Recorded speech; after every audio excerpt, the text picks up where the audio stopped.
Nous sommes ici sur un chantier école. Ce chantier nous a permis de réaliser un mur de soutènement. Notre métier, on peut le voir là, c'est de transformer un tas de cailloux en ouvrage d'art.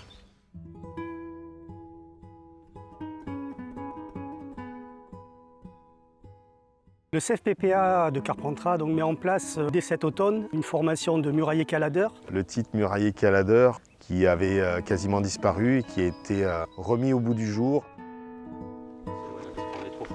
On va prendre un petit peu, mais C'est vraiment magnifique. Vraiment magnifique. Donc là, on voit bien l'alternance. La prochaine pierre viendra là, se croiser ici. Là, on mettra une longue. On recrée un monolithe avec des modules différents, tout emboîté. C'est du Lego un peu plus lourd. Nous disposons, vous pouvez le voir ici, d'un campus vraiment extraordinaire.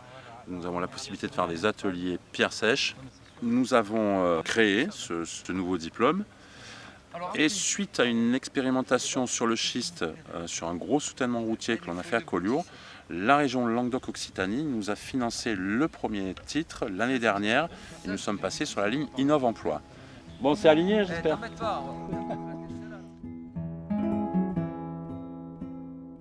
On part sur un ouvrage qui est appelé à rester en place normalement plusieurs siècles. La formation murailler caladeur démarrera au campus Provence-Ventoux à partir du mois d'octobre. Ça part d'un savoir-faire en fait qui est ancien. Aujourd'hui, il est complètement d'actualité. Il n'y a pas de liant, il n'y a pas de ciment, il n'y a pas de sable, il n'y a pas de ferraille, il n'y a pas d'eau. Alors forcément, dans une démarche de construction écologique et de biodiversité, on peut difficilement faire mieux. L'avantage de la construction pierre sèche, c'est quelque chose de modulable qui peut être appelé à être démonté et remonté sans perdre la valeur de la pierre.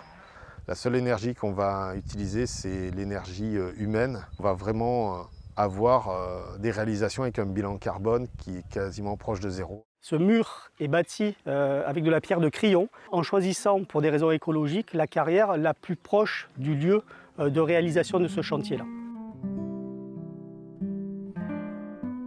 Nous sommes en train de réhabiliter une plateforme. Donc on monte un ouvrage en pierre sèche de façon à pouvoir récupérer les niveaux avec la finalité de faire des agouilles qui sont les systèmes d'évacuation d'eau utilisés dans les vignes ici pour justement canaliser l'eau et éviter qu'on ait des grosses pluies qui amènent beaucoup de terre et de cailloux dans les rivières.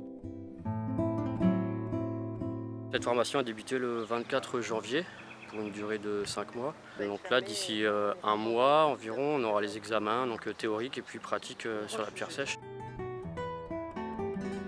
Un savoir-faire très ancien et puis c'est très beau, c'est à partir aussi des cailloux qu'on trouve sur place qu'il faut essayer de combiner pour faire ces murs.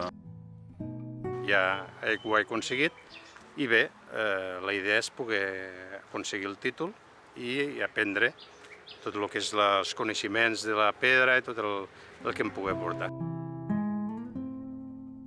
Ici, comme on peut voir, en fait, la pierre sèche, c'est la structure du paysage. C'est ce qui permet à l'agriculture de pouvoir se développer. Ça permet vraiment un développement de la biodiversité au niveau de la faune, au niveau de la flore. On trouve des espèces bien particulières ici, sur la côte Vermeille en plus, et puis chaque région aussi qui développe la pierre sèche. Chaque ouvrage en pierre sèche va fonctionner comme une éponge.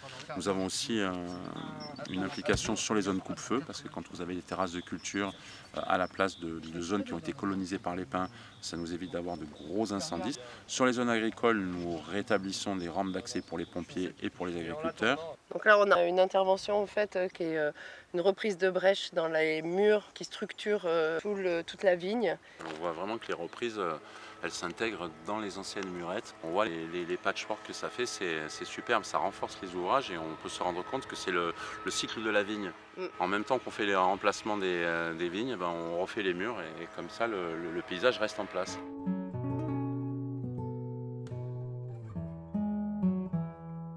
Je suis ingénieur, donc je suis tout le temps dans les bureaux. Là.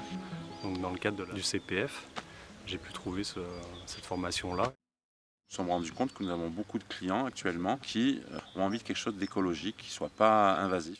Les applications sont très variées, de la restauration de patrimoine, des chantiers régions, associatifs, locaux, villages, les communautés de communes qui veulent valoriser leur patrimoine et on va pouvoir travailler et apporter des gens qualifiés. S'occuper du patrimoine, notamment au niveau des murs en pierre qui sont séculaires, hein, c'était pour moi un attrait, un retour vers le passé, vers nos ancêtres qui m'a beaucoup attiré. C'est un savoir qui est reconnu par l'UNESCO, savoir immatériel de l'humanité, donc c'est intéressant. On perfectionne, on apprend vraiment plus précisément les techniques sur différents terrains, on va dire. Comme ici, ça peut être chez un particulier, ça peut être en vigne. Voilà, c'est quelque chose qui me plaît, qui sert, c'est un savoir qui est rare, je pense, et qu'il faut continuer à transmettre pour entretenir le patrimoine. Nous avons été classés au patrimoine de l'humanité en tant que savoir-faire immatériel par l'UNESCO. Ce qui veut dire que maintenant, notre savoir-faire est reconnu mondialement et transmissible. Il y a beaucoup de demandes. C'est une construction qui va amener une valeur ajoutée importante. Cette technique se développe énormément chez les paysagistes. Dans une nouvelle vie professionnelle, je compte rénover des restants. On a appris énormément de choses. Je conseille à ceux qui font leur CPF. C'est superbe parce que je ne m'attendais pas à ce travail un petit peu fou. Et c'est de l'art. Chaque mur est un tableau, chaque mur est unique. Et c'est pour ça que nous sommes inscrits au métier d'art. Il peut très bien s'intégrer dans quelque chose de moderne également, au travers de land art en termes de ville. Une fois qu'on a pris le virus, comme on dit, c'est quelque chose qu'on va conserver à vie. C'est un métier qui peut s'exercer en prenant les précautions nécessaires jusqu'à un âge avancé. Ces constructions sont des constructions durables, avec des techniques qui sont abouties. En France, plus de 30% des routes secondaires sont posées sur des murs en pierre sèche. Donc ça représente un marché énorme. Nous avons besoin de personnes qualifiées.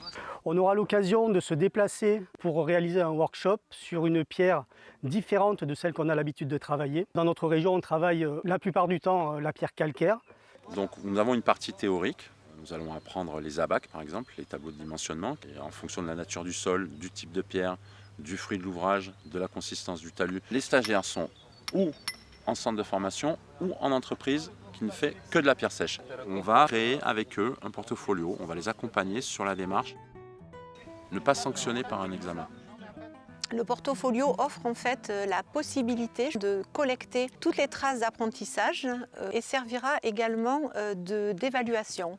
Lorsqu'ils vont vouloir trouver du travail, à ce moment-là, ils pourront présenter les activités qu'ils ont réalisées. Cette formation nous permettra de développer des capacités professionnelles réelles et de permettre à des personnes, à la sortie de la formation, de pouvoir exercer un métier à l'issue de l'examen et du portfolio. En pierre sèche, c'est l'œil et la main qui travaillent. Il faut donc pouvoir manipuler. Au bout d'un certain nombre de manipulations, le cerveau va intégrer des images et ensuite on ne va plus chercher la pierre. Elle va venir à nous. Et ça, c'est uniquement le travail pratique, la répétition qui va permettre cette aisance manuelle. On a un patrimoine qui existe, qui est appelé à être restauré et on a peu de personnes qui sont vraiment formées. Et il y a un boom des demandes dans le cadre et de l'écologie et de la restauration de ce patrimoine pierre sèche. C'est une montée en compétences, c'est un réseau qu'on se crée pour les personnes qui voudront perdurer dans ce métier.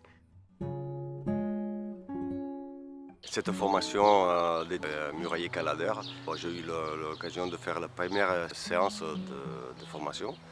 C'était une formation que vraiment il m'a changé un peu la vie, parce que vraiment tout de suite j'ai découvert que c'était ça ma passion. Et depuis l'année dernière, je suis professionnel de la pierre sèche. J'ai gagné ma vie avec ça.